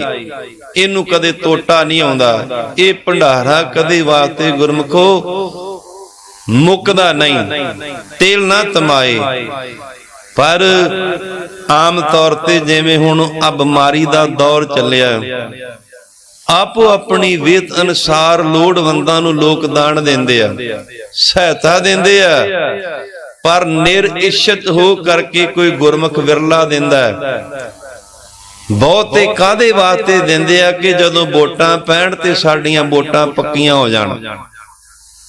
ਕਾਂਗਰਸੀ ਆਪਣੀਆਂ ਵੋਟਾਂ ਪੱਕੀਆਂ ਕਰਦੇ, ਬਾਦਲ ਦਲੀਏ ਆਪਣੀਆਂ ਵੋਟਾਂ ਪੱਕੀਆਂ ਕਰਦੇ, ਬੀਜੇਪੀ ਵਾਲੇ ਆਪਣੀਆਂ ਵੋਟਾਂ ਪੱਕੀਆਂ ਕਰਦੇ ਆ। ਤੇ ਕਈ ਵਾਰ ਜਦੋਂ ਪਿੰਡਾਂ ਵਿੱਚ ਲੋੜਵੰਦਾਂ ਨੂੰ ਚੀਜ਼ ਵਸਤੂਆਂ ਦੇਣ ਵਾਸਤੇ ਕੁਝ ਗੁਰਮੁਖ ਪਿਆਰੇ ਜਾਂਦੇ ਆ ਨਾ, ਤੇ ਉਦੋਂ ਫਿਰ ਸਰਪੰਚ ਅੱਗੇ ਹੋ ਜਾਂਦਾ ਹੈ ਕਿ ਮੈਂ ਇਹ ਵੰਡਣਾ ਰਾਸ਼ਨ, ਮੈਂ ਵੰਡੂਗਾ। ਕਿਉਂ? ਆਉਣ ਵਾਲੇ ਸਰਪੰਚੀ ਦੀਆਂ ਚੋਣਾਂ ਵਿੱਚ ਮੈਂ ਇਹਨਾਂ ਨੂੰ ਕਹੂੰਗਾ ਕਿ ਮੈਂ ਤੁਹਾਨੂੰ ਰਾਸ਼ਨ ਵੰਡਦਾ ਰਿਹਾ। ਇਹ ਕੀ ਆ? ਲਾਲਸਾ। ਇਹ ਤਮਾ ਕਰਕੇ ਰਾਜਨੀਤਿਕ ਪਾਰਟੀਆਂ ਵਾਲੇ ਲੋਕ ਲਾਲਸਾ ਕਰਕੇ ਜੀਵਾਂ ਨੂੰ ਦਾਤਾਂ ਦਿੰਦੇ ਆ। ਗੁਰਮੁਖੋ, ਇਹ ਦਾਤ ਨਹੀਂ, ਪਰਮੇਸ਼ਰ ਦੇ ਦਿੱਤੇ ਹੋਏ ਭੰਡਾਰੇ ਵਿੱਚੋਂ ਦਾਤ ਦੇ ਕਰਕੇ ਦਾਤਾ ਬਣ ਜਾਣਾ। ਪਰ ਵੱਡਾ ਦਾਤਾ ਇੱਕੋ ਇੱਕ ਪਰਮੇਸ਼ਰ ਹੈ, ਜਿਹੜਾ ਦੁਨੀਆ ਨੂੰ ਰਿਜ਼ਕ ਦਿੰਦਾ ਪਰ ਉਹ ਜਣਾਉਂਦਾ ਨਹੀਂ।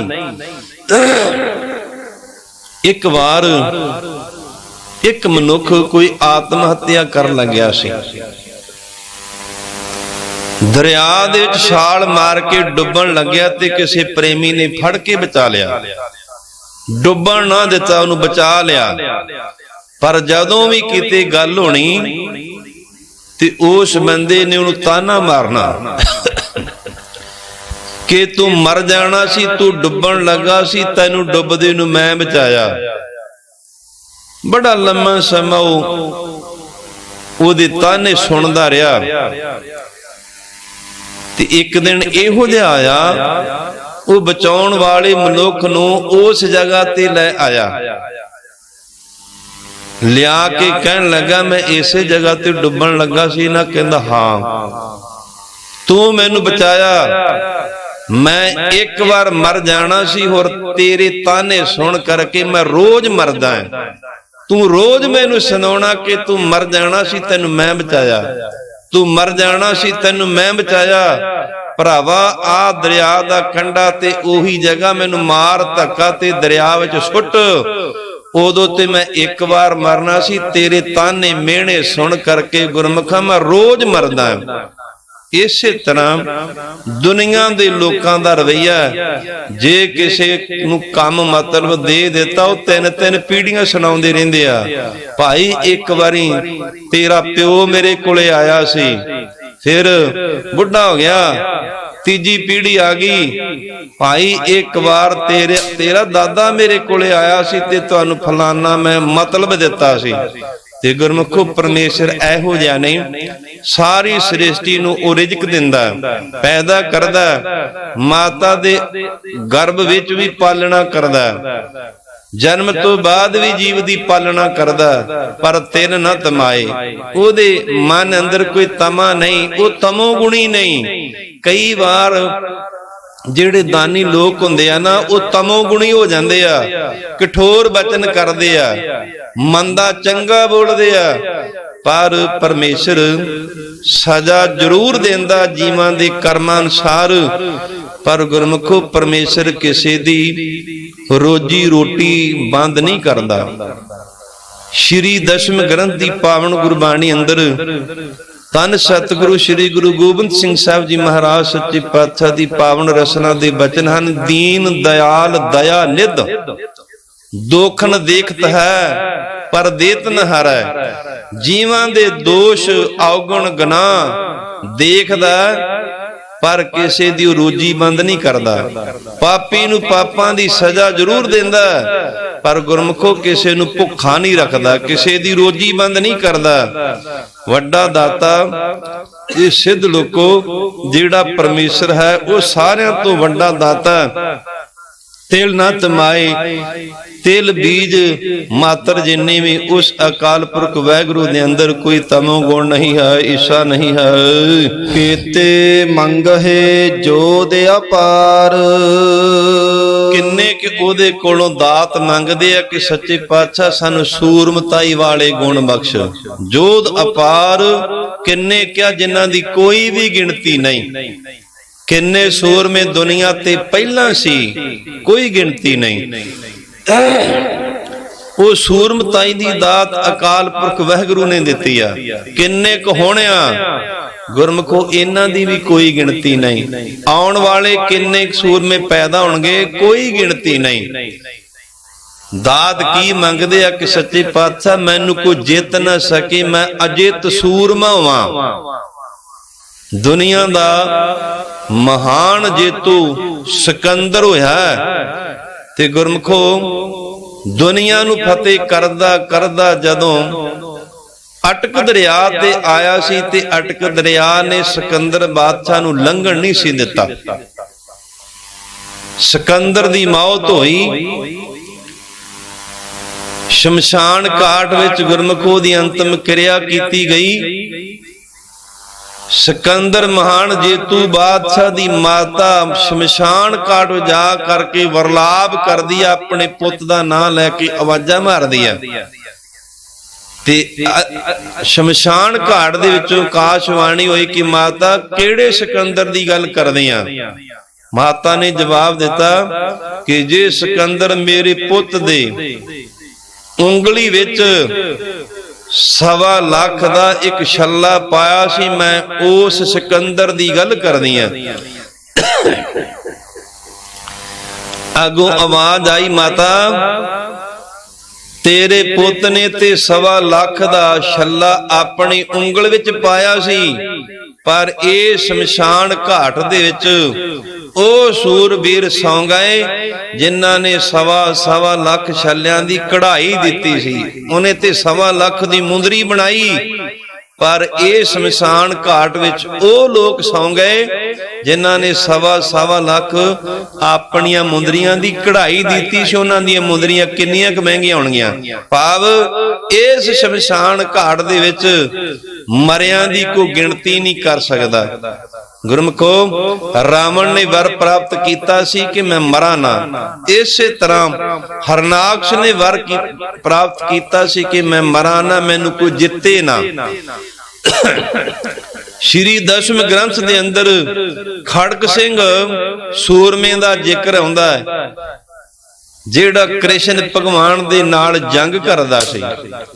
ਪਰ ਜਦੋਂ ਕ੍ਰਿਸ਼ਨ ਭਗਵਾਨ ਨੂੰ ਉਹ ਕੇਸਾਂ ਤੋਂ ਪਕੜ ਲੈਂਦਾ ਸੀ, ਕੇਸਾਂ ਤੋਂ ਪਟਕਾ ਕਰਕੇ ਧਰਤੀ ਤੇ ਮਾਰਦਾ, ਗੁਰਮੁਖੋਂ ਨੂੰ ਜਾਨੋਂ ਨਹੀਂ ਸੀ ਮਾਰਦਾ। ਖੜਕ ਸਿੰਘ ਰਾਜਾ ਕਿਉਂ ਨਹੀਂ ਸੀ ਮਾਰਦਾ? ਇਹ ਜ਼ਿਕਰ ਜੰਗ ਦਾ ਕੌਤਕ ਸ਼੍ਰੀ ਦਸ਼ਮ ਗ੍ਰੰਥ ਦੀ ਪਾਵਨ ਗੁਰਬਾਣੀ ਅੰਦਰ ਕਲਗੀਧਰ ਪਾਤਸ਼ਾਹ ਨੇ ਕੀਤਾ। ਕਿਉਂ ਨਹੀਂ ਸੀ ਮਾਰਦਾ? ਕਿ ਉਹ ਕ੍ਰਿਸ਼ਨ ਭਗਵਾਨ ਨੂੰ ਕਹਿੰਦਾ ਸੀ, ਮੈਂ ਤੈਨੂੰ ਮਾਰ ਦਿੱਤਾ ਤੇ ਮੈਂ ਲੜੂੰਗਾ ਕਿਹਦੇ ਨਾਲ? ਤੇਰੇ ਤੋਂ ਬਾਅਦ ਮੇਰੇ ਨਾਲ ਕੋਈ ਲੜਨ ਵਾਲਾ ਨਹੀਂ। ਅਨੇਕਾਂ ਵਾਰ ਜੰਗ ਦੇ ਮੈਦਾਨ ਵਿੱਚ ਖੜਕ ਸਿੰਘ ਸੂਰਬੀਰ ਨੇ ਕ੍ਰਿਸ਼ਨ ਭਗਵਾਨ ਨੂੰ ਹਰਾਇਆ ਸੀ। ਤੇ ਇਸੇ ਤਰ੍ਹਾਂ ਭਾਈ ਉਦੇ ਸਿੰਘ ਧੰਨ ਸਤਿਗੁਰੂ ਸ੍ਰੀ ਗੁਰੂ ਗੋਬਿੰਦ ਸਿੰਘ ਸਾਹਿਬ ਜੀ ਮਹਾਰਾਜ ਸੱਚੇ ਪਾਤਸ਼ਾਹ ਦੇ ਪਾਸੋਂ ਦੁਸ਼ਮਣਾਂ ਦੇ ਨਾਲ ਲੜਨ ਦਾ ਵਰ ਪ੍ਰਾਪਤ ਕੀਤਾ ਕਿ ਸੱਚੇ ਪਾਤਸ਼ਾਹ ਮੈਨੂੰ ਕੋਈ ਜਿੱਤੇ ਨਾ। ਲੱਖਾਂ ਮੁਗਲ ਪਹਾੜੀ ਰਾਜਿਆਂ ਦੀ ਫੌਜਾਂ ਦੇ ਨਾਲ ਜੰਗ ਕਰਦਾ ਕਰਦਾ ਕਲਗੀਧਰ ਪਾਤਸ਼ਾਹ ਦਾ ਸੂਰਬੀਰ ਯੋਧਾ ਸ਼ਹੀਦ ਹੋ ਗਿਆ, ਪਰ ਜਿੱਤਿਆ ਨਹੀਂ।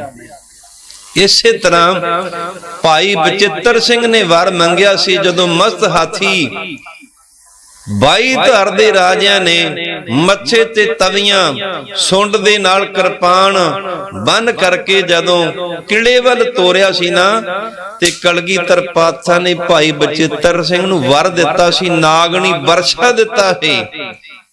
ਤੇ ਸੱਚੇ ਪਾਤਸ਼ਾਹ ਵਰਗਾ ਕੋਈ ਪਰਉਪਕਾਰੀ ਦਾਤਾ ਨਹੀਂ। ਪਹਿਲਾਂ ਗੱਲ ਕੀਤੀ ਸੀ ਹਾਥੀ ਦੇ ਨਾਲ ਲੜਨ ਦੀ ਦੁਨੀ ਚੰਦ ਦੀ। ਜਦੋਂ ਗੁਰਸਿੱਖ ਸੂਰਮਿਆਂ ਨੇ ਦੱਸਿਆ ਕਿ ਸੱਚੇ ਪਾਤਸ਼ਾਹ ਕੱਲ ਨੂੰ 22 ਧਰ ਰਾਜਿਆਂ ਨੇ ਮਸਤ ਹਾਥੀ ਨੂੰ ਕਿਲੇ ਵੱਲ ਤੋਰਨਾ, ਸੱਚੇ ਪਾਤਸ਼ਾਹ ਹਾਥੀ ਨਾਲ ਕੌਣ ਲੜੇਗਾ? ਦੁਨੀ ਚੰਦ ਸੀ ਜਿਹੜਾ ਖੁਰਾਕ ਬੜੀ ਖਾਂਦਾ ਤੇ ਮੋਟਾ ਤਾਜ਼ਾ ਤੇ ਉੱਚਾ ਲੰਮਾ ਸੀ। ਸੱਚੇ ਪਾਤਸ਼ਾਹ ਨੇ ਸੁਤੇ ਸਿੱਧ ਬਚਨ ਕੀਤੇ ਕਿ ਜੇਕਰ ਪਹਾੜੀ ਰਾਜਿਆਂ ਦੇ ਕੋਲ ਹਾਥੀ ਆ ਤੇ ਸਾਡੇ ਕੋਲ ਵੀ ਹਾਥੀ ਆ, ਦੁਨੀ ਚੰਦ ਸਾਡਾ ਹਾਥੀ ਆ। ਜਦੋਂ ਖਬਰ ਸੁਣੀ, ਬੰਦੇ ਬੰਦਿਆਂ ਨਾਲ ਲੜਦੇ ਆ, ਹਾਥੀਆਂ ਨਾਲ ਕਦੇ ਨਹੀਂ ਲੜਿਆ ਜਾਂਦਾ।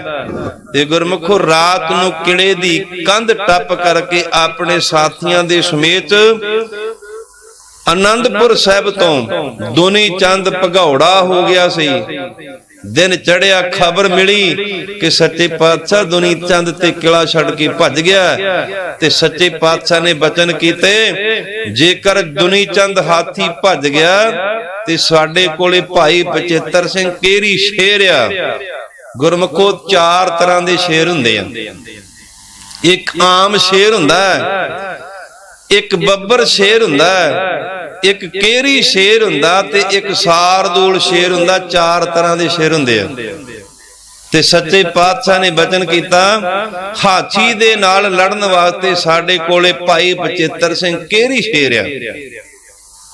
ਤੇ ਜੇਕਰ ਸਾਡੇ ਵਰਗਾ ਹੁੰਦਾ ਤੇ ਕਹਿ ਦਿੰਦਾ, ਸੱਚੇ ਪਾਤਸ਼ਾਹ ਬੰਦੇ ਨਾਲ ਤੇ ਬੰਦਾ ਲੜ ਸਕਦਾ, ਪਰ ਹਾਥੀ ਦੇ ਨਾਲ ਉਹ ਵੀ ਮਸਤ, ਜਿਹਨੂੰ 4 ਚਫੇਰੋਂ ਲੋਹੇ ਦੀਆਂ ਤਵੀਆਂ ਨਾਲ ਢੱਕਿਆ, ਸੁੰਡ ਦੇ ਵਿੱਚ ਉਹਦੇ ਨੰਗੀ ਕਿਰਪਾਨ ਫੜਾਈ ਆ। ਹਾਥੀ ਨਾਲ ਬੰਦੇ ਦਾ ਕੀ ਮੁਕਾਬਲਾ? ਸੱਚੇ ਪਾਤਸ਼ਾਹ ਦੀ ਕਿਰਪਾ ਲਈ ਕਿ ਸੱਚੇ ਪਾਤਸ਼ਾਹ ਤੁਸੀਂ ਕਿਰਪਾ ਕਰਿਓ।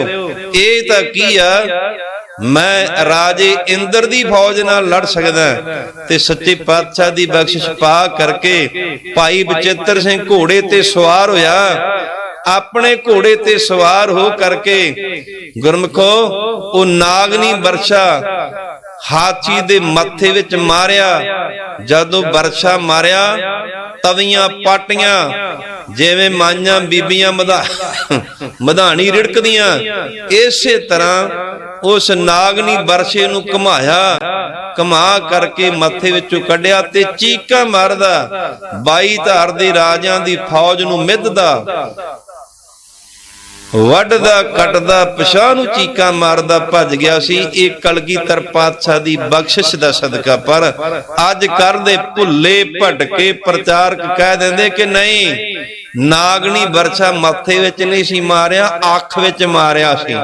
ਆਪਣੇ ਇਤਿਹਾਸ ਨੂੰ ਝੁਠਲਾਉਣ ਦਾ ਯਤਨ ਕਰਨਾ। ਗੁਰਮੁਖੋ, ਆਪਣੇ ਇਤਿਹਾਸ ਨੂੰ ਵਡਿਆਈ ਦਾ, ਝੁਠਲਾਈ ਦਾ ਨਹੀਂ। ਇਹ ਫਿਰ ਗੁਰੂ ਕਲਗੀਧਰ ਪਾਤਸ਼ਾਹ ਦੀ ਬਖਸ਼ਿਸ਼ ਨਾ ਹੋਈ। ਸੱਚੇ ਪਾਤਸ਼ਾਹ ਗੁਰੂ ਨਾਨਕ ਦੇਵ ਸੱਚੇ ਪਾਤਸ਼ਾਹ ਜੀ ਸਿੱਧ ਲੋਕਾਂ ਨੂੰ ਜਵਾਬ ਦਿੰਦੇ ਆ ਕਿ ਤੇ ਮੰਗੈ ਜੋਧ ਅਪਾਰ, ਸ਼ਾਸਤਰ ਵਿਦਿਆ ਸੂਰਮਤਾਈ ਦੇ ਗੁਣ ਕਿੰਨੇ ਅਕਾਲ ਪੁਰਖ ਵਾਹਿਗੁਰੂ ਦੇ ਕੋਲੋਂ ਮੰਗਦੇ ਆ, ਉਹਨਾਂ ਦੀ ਕੋਈ ਗਿਣਤੀ ਨਹੀਂ ਹੈ। ਕੀਤਿਆ ਗਣਤ ਨਹੀਂ ਵਿਚਾਰ, ਇਹਨਾਂ ਦੀ ਗੁਰਮੁਖੋ ਕੋਈ ਗਿਣਤੀ ਤੇ ਵਿਚਾਰ ਨਹੀਂ ਕੀਤੀ ਜਾ ਸਕਦੀ ਹੈ। ਕੀਤੇ ਖੱਪ ਟੁੱਟੇ ਵੇਕਾਰ, ਕਿੰਨੇ ਕੁ ਖੱਪ ਕਰਕੇ ਮਰਦੇ ਆਪਣੇ ਸਰੀਰ ਨੂੰ ਤੋੜ ਲੈਂਦੇ, ਵੇਕਾਰਾਂ ਦੇ ਵਿੱਚ ਖੱਚੇਕਾਰ ਹੋ ਕਰ, ਵਿਕਾਰਾਂ ਵਿੱਚ ਭੈੜੇ ਕਰਮ, ਖੋਟੀ ਸੰਗਤ ਚ ਲੱਗ ਕਰਕੇ ਮਰਦੇ ਜਾਂਦੇ ਆ। ਉਹਨਾਂ ਦੀ ਵੀ ਕੋਈ ਗਿਣਤੀ ਪਾ ਨਹੀਂ ਸਕਦਾ ਹੈ। ਕੀਤੇ ਲੈ ਲੈ ਮੁਕਰ ਪਾਹੇ, ਇਸ ਤਰ੍ਹਾਂ ਦੇ ਵੀ ਦੁਨੀਆ ਤੇ ਲੋਕ ਆ ਕੀਤੇ ਲੈ ਲੈ ਮੁਕਰ ਪਾਹੇ। ਇੱਕ ਦੂਜੇ ਦੇ ਕੋਲੋਂ ਚੀਜ਼ ਵਸਤੂ ਲੈ ਲੈਣੀ, ਫਿਰ ਮੁੱਕਰ ਜਾਣਾ, ਕਹਿ ਦੇਣਾ ਕਿ ਮੈਂ ਤੇ ਤੇਰੇ ਤੋਂ ਲਈ ਨਹੀਂ, ਤੂੰ ਝੂਠ ਬੋਲਦਾ। ਇਹ ਅਣਗਿਣਤ ਆ। ਕਿੰਨੇ ਕਿਹਾ, ਇਹਨਾਂ ਦੀ ਕੋਈ ਗਿਣਤੀ ਨਹੀਂ। ਤੇ ਅਕਿਰਤ ਕਨ ਲੋਕ ਆ ਜਿਹੜੇ ਪਰਮੇਸ਼ਰ ਦੇ ਕੋਲੋਂ ਦਾਤਾਂ ਲੈ ਕਰਕੇ ਤੇ ਮੁੱਕਰ ਜਾਂਦੇ, ਕਹਿ ਦਿੰਦੇ ਰੱਬ ਨੇ ਸਾਨੂੰ ਕੀ ਦਿੱਤਾ। ਗੁਰਮੁਖੋ, ਰੱਬ ਨੇ ਆਪਣਾ ਨਿੱਜੀ ਸਰੂਪ ਦਿੱਤਾ। ਜਿਹੋ ਜਿਹਾ ਰੱਬ ਦਾ ਰੂਪ ਆ, ਉਹੋ ਜਿਹਾ ਤੈਨੂੰ ਗੁਰਮੁਖਾ ਆਪਣਾ ਨਿੱਜੀ ਸਰੂਪ ਦਿੱਤਾ। ਪਾਵਨ ਗੁਰਬਾਣੀ ਦੇ ਬਚਨ, ਮਨ ਤੂੰ ਜੋਤ ਸਰੂਪ ਹੈ, ਆਪਣਾ ਮੂਲ ਪਛਾਣ। ਤੂੰ ਪਰਮੇਸ਼ਰ ਦੀ ਜੋਤ ਸਰੂਪ ਆ, ਆਪਣੇ ਮੁੱਢ ਮੂਲ ਨੂੰ ਪਛਾਣ, ਭੁੱਲਣਾ। ਰੱਬ ਨੇ ਗੁਰਮੁਖਾ ਤੇਰੇ ਕੋਲੋਂ ਕੋਈ ਲੁਕਾ ਕੇ ਨਹੀਂ ਰੱਖਿਆ। ਤੈਨੂੰ ਅੱਖਾਂ ਦਿੱਤੀਆਂ, ਅੱਖਾਂ ਦੀ ਕੋਈ ਕੀਮਤ ਨਹੀਂ, ਪਰ ਰੱਬ ਨੇ ਅੱਖਾਂ ਦਾ ਕੋਈ ਪੈਸਾ ਨਹੀਂ ਲਿਆ। ਰੱਬ ਨੇ ਤੈਨੂੰ ਕੰਨ ਦਿੱਤੇ ਆ, ਕੰਨ ਕਿਤੇ ਆਵਾਜ਼ ਸੁਣਨ ਤੋਂ ਬੰਦ ਹੋ ਜਾਣਾ।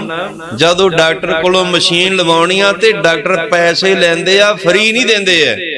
ਪਰ ਪਰਮੇਸ਼ਰ ਨੇ ਤੈਨੂੰ ਕੰਨ ਸੁਣਨ ਵਾਸਤੇ ਦਿੱਤੇ, ਪਰਮੇਸ਼ਰ ਨੇ ਤੇਰੇ ਤੋਂ ਕੋਈ ਪੈਸਾ ਨਹੀਂ ਲਿਆ। ਗੁਰਮੁਖੋ, ਦੰਦ ਕਿਤੇ ਉਖੜ ਜਾਣ, ਦੰਦ ਟੁੱਟ ਜਾਵੇ, ਆਪਾਂ ਜਦੋਂ ਨਕਲੀ ਦੰਦ ਲਵਾਉਣੇ ਆ ਨਾ ਤੇ ਡਾਕਟਰ ਫਰੀ ਨਹੀਂ ਲਾਉਂਦੇ, ਡਾਕਟਰ ਦੰਦਾਂ ਦੇ ਪੈਸੇ ਲੈਂਦੇ ਆ। ਗੁਰਮੁਖੋ, ਕੋਈ ਵੀ ਅੰਗ ਜਿਹੜਾ ਪਰਮੇਸ਼ਰ ਦਾ ਦਿੱਤਾ ਹੋਇਆ ਖਰਾਬ ਹੋ ਜਾਵੇ, ਜਦੋਂ ਆਪਾਂ ਉਹ ਅੰਗ ਬਣਾਉਣਾ ਪਵਾਉਣਾ, ਮੰਨ ਲਓ ਹੱਥ ਪੈਰ ਵੱਢਿਆ ਜਾਵੇ ਤੇ ਜੋੜਨ ਦੇ ਗੁਰਮੁਖੋ ਲੱਖਾਂ ਦੀ ਗਿਣਤੀ ਵਿੱਚ ਡਾਕਟਰ ਪੈਸੇ ਲੈਂਦੇ ਆ। ਪਰ ਧੰਨ ਹੈ ਅਕਾਲ ਪੁਰਖ ਵਾਹਿਗੁਰੂ, ਤੈਨੂੰ ਸਰੀਰ ਦਿੱਤਾ, ਇੱਕ ਇੱਕ ਤੇਰਾ ਸਰੀਰ ਦਾ ਅੰਗ ਬੇਕੀਮਤ। ਇਹਨਾਂ ਦਾ ਰੱਬ ਨੇ ਤੇਰੇ ਕੋਲੋਂ ਕੋਈ ਪੈਸਾ ਨਹੀਂ ਲਿਆ। ਤੇ ਸੱਚੇ ਪਾਤਸ਼ਾਹ ਸਾਨੂੰ ਸਮਝਾਉਂਦੇ ਆ,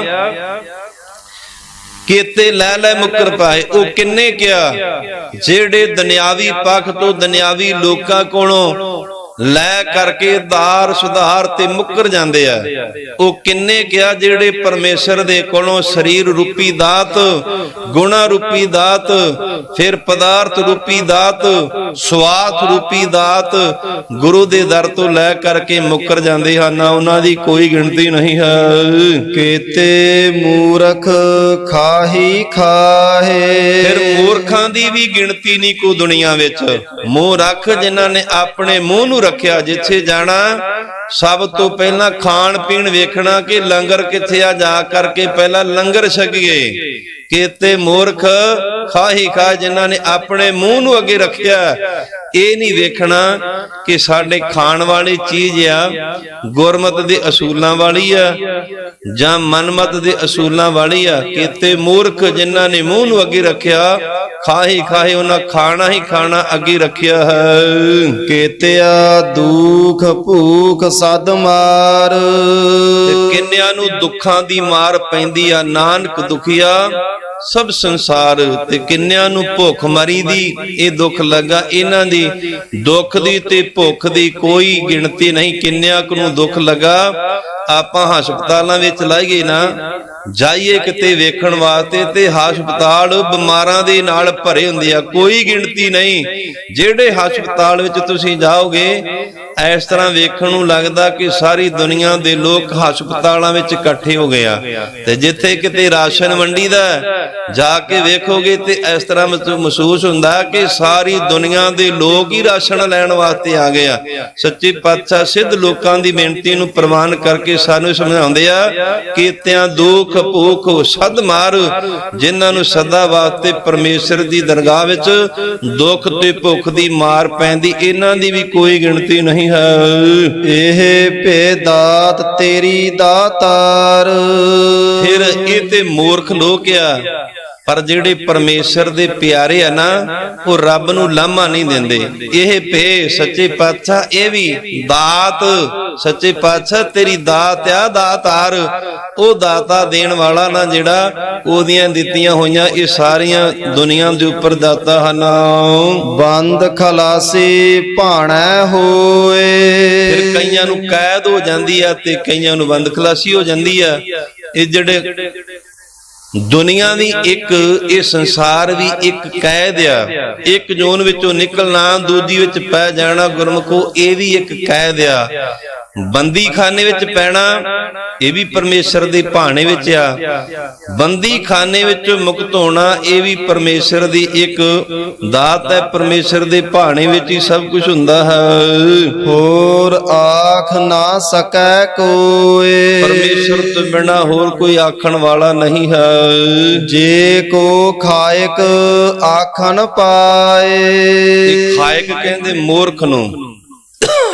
ਜੇ ਕੋਈ ਖਾਇਕ ਆਖਣ ਪਾਵੇ ਪਰਮੇਸ਼ਰ ਦੀਆਂ ਦਾਤਾਂ ਦਾ, ਜੇ ਕੋਈ ਕਥਨ ਕਰਨ ਦਾ ਮੂਰਖ ਯਤਨ ਕਰਦਾ ਹੈ, ਉਹ ਜਾਣੈ ਜੇਤੀਆ ਮੋਹਿ ਖਾਏ। ਜੇ ਕੋਈ ਮੂਰਖ ਇਹ ਯਤਨ ਕਰੇ ਕਿ ਮੈਂ ਤੇ ਪਰਮੇਸ਼ਰ ਨੂੰ ਪਾ ਲਿਆ, ਮੈਂ ਤੇ ਸੁਤੰਤਰ ਆ, ਮੈਂ ਆਜ਼ਾਦ ਆ, ਮੈਂ ਮਰ ਕਰਕੇ ਪਰਲੋਕ ਵਿੱਚ ਨਹੀਂ ਜਾਣਾ, ਮੈਂ ਮਰ ਕਰਕੇ ਧਰਮ ਰਾਜੇ ਦੀ ਕਚਹਿਰੀ ਵਿੱਚ ਨਹੀਂ ਜਾਣਾ, ਉਹ ਜਾਣਾ।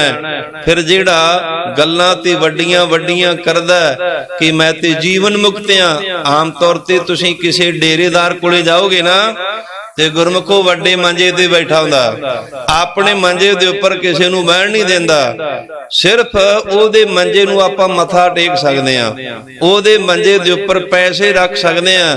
ਤੇ ਕਈਆਂ ਡੇਰਿਆਂ ਦੇ ਵਿੱਚ ਇਹ ਵੀ ਦੇਖਣ ਵਿੱਚ ਆਉਂਦਾ ਹੈ ਕਿ ਪ੍ਰਬੰਧਕ ਬਾਬਾ ਮੰਜੇ ਤੇ ਬੈਠਾ ਨਹੀਂ ਹੁੰਦਾ, ਗੁਰਮਤ ਤੋਂ ਅਣਜਾਣ ਲੋਕ ਖਾਲੀ ਮੰਜੇ ਨੂੰ ਮੱਥਾ ਟੇਕੀ ਜਾਂਦੇ ਆ। ਇੱਥੋਂ ਤੱਕ ਅਸੀਂ ਨਿੱਘਰ ਗਏ ਗੁਰਮਖੋ, ਉਸ ਬਾਬੇ ਦੀ ਜੁੱਤੀ ਨੂੰ ਮੱਥਾ ਟੇਕੀ ਜਾਣਗੇ। ਕਈਆਂ ਨੇ ਇਹੋ ਜਿਹੇ ਬਾਬਿਆਂ ਦੀਆਂ ਜੁੱਤੀਆਂ ਸੰਭਾਲ ਕਰਕੇ ਡੇਰਿਆਂ ਵਿੱਚ ਰੱਖੀਆਂ, ਕਈਆਂ ਨੇ ਉਹਨਾਂ ਦੇ ਮੰਜੇ ਸੰਭਾਲ ਕੇ ਰੱਖੇ ਆ। ਮਰਨ ਤੋਂ ਬਾਅਦ, ਸਰੀਰ ਛੱਡਣ ਤੋਂ ਬਾਅਦ ਉਹਨਾਂ ਬਾਬਿਆਂ ਦੇ ਮੰਜੇ ਦੀ ਪੂਜਾ ਹੁੰਦੀ ਆ। ਸਰੀਰ ਛੱਡਣ ਤੋਂ ਬਾਅਦ ਉਹਨਾਂ ਬਾਬਿਆਂ ਦੀਆਂ ਜੁੱਤੀਆਂ ਦੀ ਪੂਜਾ ਹੁੰਦੀ ਆ। ਤੇ ਸੱਚੇ ਪਾਤਸ਼ਾਹ ਨੇ ਬਾਬਿਆਂ ਦੇ ਮੰਜੇ ਪੂਜਣ ਵਾਸਤੇ ਸਾਨੂੰ ਨਹੀਂ ਕਿਹਾ, ਬਾਬਿਆਂ ਦੀਆਂ ਜੁੱਤੀਆਂ ਪੂਜਣ ਵਾਸਤੇ ਨਹੀਂ ਕਿਹਾ। ਉਹਨਾਂ ਨੇ ਬਚਨ ਕੀਤੇ, ਕਲਗੀਧਰ ਪਾਤਸ਼ਾਹ ਜੀ ਨੇ ਆਗਿਆ ਪਈ ਅਕਾਲ ਕੀ ਤਬੈ ਚਲਾਇਓ ਪੰਥ, ਸਭ ਸਿੱਖਨ ਕੋ ਹੁਕਮ ਹੈ ਗੁਰੂ ਮਾਨਿਓ ਗ੍ਰੰਥ।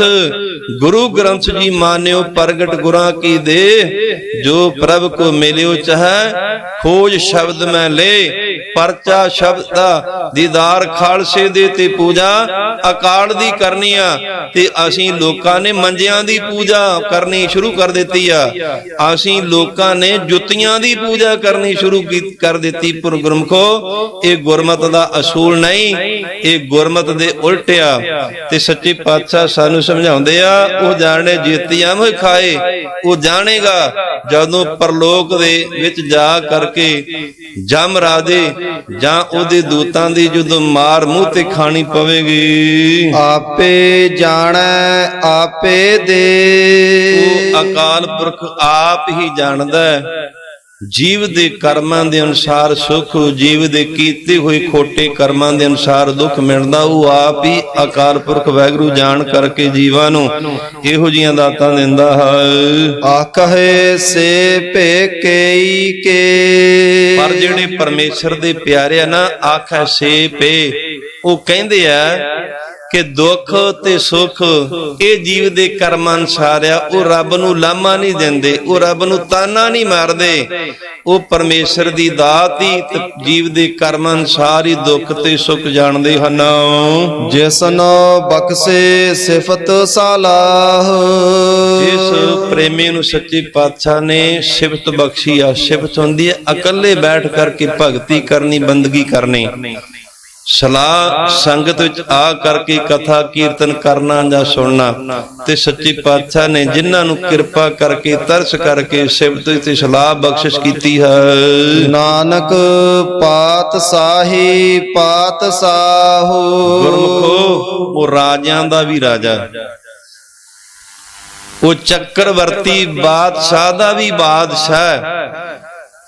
ਉਹਨਾਂ ਦੀ ਬਾਦਸ਼ਾਹੀ ਤੇ ਕਦੇ ਮੁੱਕ ਜਾਣੀ ਆ, ਪਰ ਜਿਹੜੀ ਪਰਮੇਸ਼ਰ ਨੇ ਪਾਤਸ਼ਾਹੀ ਦਿੱਤੀ ਹੈ ਨਾ ਗੁਰਮੁਖੋ, ਕਦੇ ਮੁੱਕਣੀ ਨਹੀਂ। ਵੇਖੋ ਪਾਤਸ਼ਾਹੀ ਦਿੱਤੀ ਕਬੀਰ ਸਾਹਿਬ ਨੂੰ, ਭਗਤ ਰਵਿਦਾਸ ਜੀ ਨੂੰ, ਭਗਤ ਨਾਮਦੇਵ ਜੀ ਨੂੰ, ਭਗਤ ਧੰਨਾ ਜੀ ਨੂੰ ਦਿੱਤੀ ਆ। ਇਸੇ ਤਰ੍ਹਾਂ ਸੱਚੇ ਪਾਤਸ਼ਾਹ ਨੇ ਜਿਨ੍ਹਾਂ ਨੂੰ ਆਪਣੇ ਦਰ ਕਰ ਦੀ ਸਿਫਤ ਸਲਾਹ ਗੁਣ ਬਖਸ਼ਿਸ਼ ਕੀਤੇ ਆ, ਉਹ ਅਸਲ ਦੇ ਵਿੱਚ ਸਦੀਵ ਕਾਲ ਅਟਲ ਰਹਿਣ ਵਾਲੇ ਦੀ ਬੰਦਗੀ ਕਰਕੇ ਉਹਨਾਂ ਦਾ ਵੀ ਰਾਜ ਜੁਗੋ ਜੁਗ ਅਟਲ ਹੁੰਦਾ ਹੈ। ਜਿੱਥੇ ਗੁਰਮੁਖੋ ਆਪਾਂ ਸ੍ਰੀ ਗੁਰੂ ਗ੍ਰੰਥ ਸਾਹਿਬ ਜੀ ਮਹਾਰਾਜ ਸੱਚੇ ਪਾਤਸ਼ਾਹ ਨੂੰ ਮੱਥਾ ਟੇਕਦੇ ਆਂ, ਦਸਾਂ ਪਾਤਸ਼ਾਹੀਆਂ ਦੀ ਜੋਤ ਸਮਝਦੇ ਆਂ, ਤੇ ਨਾਲ ਕਬੀਰ ਸਾਹਿਬ ਨੂੰ ਮੱਥਾ ਟੇਕਦੇ ਆਂ, ਭਗਤ ਰਵਿਦਾਸ ਨੂੰ ਮੱਥਾ ਟੇਕਦੇ ਆਂ, ਭਗਤ ਫਰੀਦ ਸਾਹਿਬ ਨੂੰ ਮੱਥਾ ਟੇਕਦੇ ਆਂ, ਭਗਤ ਬੇਣੀ ਜੀ ਨੂੰ ਮੱਥਾ ਟੇਕਦੇ ਆਂ, ਭਗਤ ਸਦਨਾ ਜੀ ਨੂੰ ਮੱਥਾ ਟੇਕਦੇ।